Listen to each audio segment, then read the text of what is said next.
Hello everyone, this is Eddie Reyes with Jurex Bar, and today we're going to talk about outlining for the next California bar exam, which will take place either in September or October. And for that exam, there's going to be no hard copy scratch paper. So for those of you who are outlining in the traditional manner, you can start phasing that out, okay? And today I'm going to give you some tips on how to outline methodically. I'll just tell you what it is now. It is to write headings and subheadings. But of course, I'm going to show you how to do that methodically. But before I do that, I'm also going to talk about templates as well. Before I do that, I'll tell you a quick story. One day I was going to pick up a person, one of my family members, and I was excited because before then I was like writing out templates for personal jurisdiction. And I was writing the general jurisdiction, and I was getting to the specific jurisdiction, and it has like several elements. But I was very excited about it. I was enthusiastic about it because it was very simple. The hardest thing is to organize it, and once you organize it, it becomes very simple. You just run through the analysis. But in law school, you guys remember that pennoyer? They made it all sophisticated and complex, and it took maybe sometimes weeks. And that was unnecessary. What a waste of time. Oh my God. But I was thinking if I had these templates, oh my God, I would have just done the analysis fast. Give me a question on this. Right. So that's the moment where I felt like I got taken for a sucker. Like in that movie, Training Day, you guys seen that with Denzel Washington and Ethan Hawke? There's nothing out there for you. What are you talking about? Hey, white boy. You asked me, Holmes. But that's just, of course, if you ask. I think Alonzo played you for a fool, let's say. Big time, Holmes. And the character of Ethan Hawke gets told by a gangster, he's like, Alonzo took you for a fool, that's it. Right?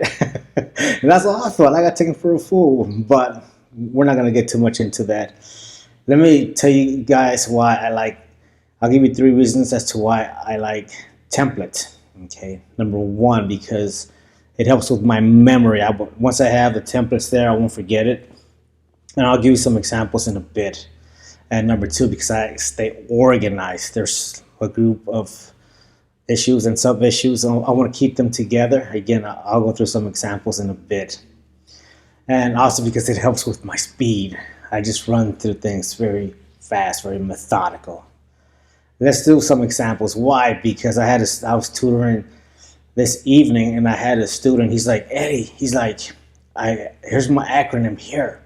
And if you want, you can share with your students. And he was very serious about this. The word I would use is he was very passionate. He's like, I want others to pass as well. So I'm going to show you his work. Let's go there now. And here is his work.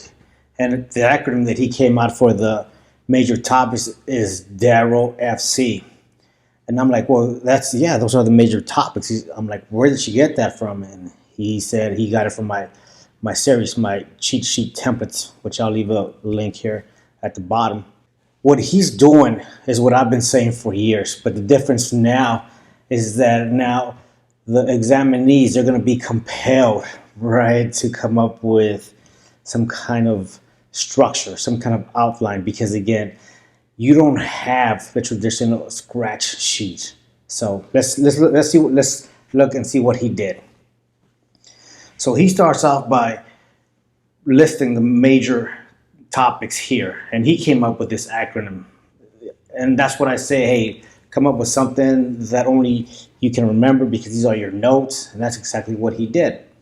Now for this next exam, there is going to be a place on your screen where you can annotate. So you can put that there, or you can even put it on your main sheet of paper. Just write down examinee's notes or something, let the grader know, hey, this is just scratch paper. And they're going to understand because for everyone, this is a new process.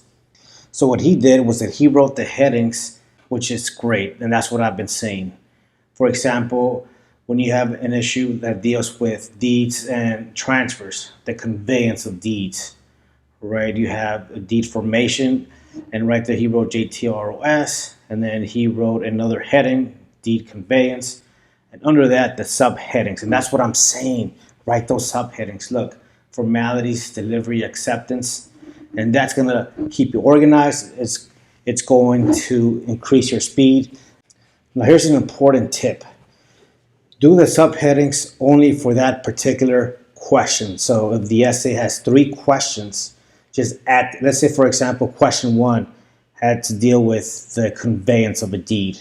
Just run, right, do the formation, do the conveyance, do the subheadings there, right? And then do the heading for severance, but only for that particular question.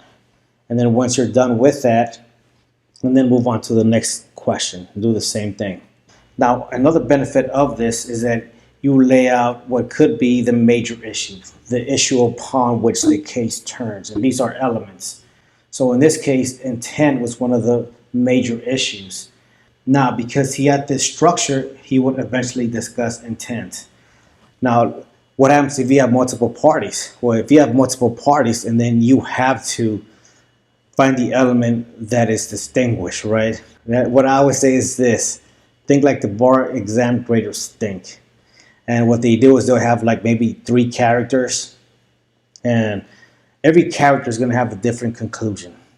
And now, in his case, if he had 2 people that were conveying their property, their interest, and so one of the elements here would have been distinguished, and he would have been able to identify and discuss that particular element using such an outline as this. Now, this particular student has been doing great. He's been making a lot of progress. And I'm not saying, hey, you should use these techniques here, because everyone's going to have their own style, their own preference. But what I am saying is that you do have to start focusing on some type of outlining method. And also the cheat sheets do help. They are available. Just follow the link here below. I highly recommend them because I wrote them and I did use them to pass the California bar exam. Now, when I first came across templates, I was impressed, but there weren't that many available. So I just said, look, just let me write them out. Just for every subject, let me write them out. And that's what I did. And now they are available. I hope this information helped, and I wish you all the best. Until soon.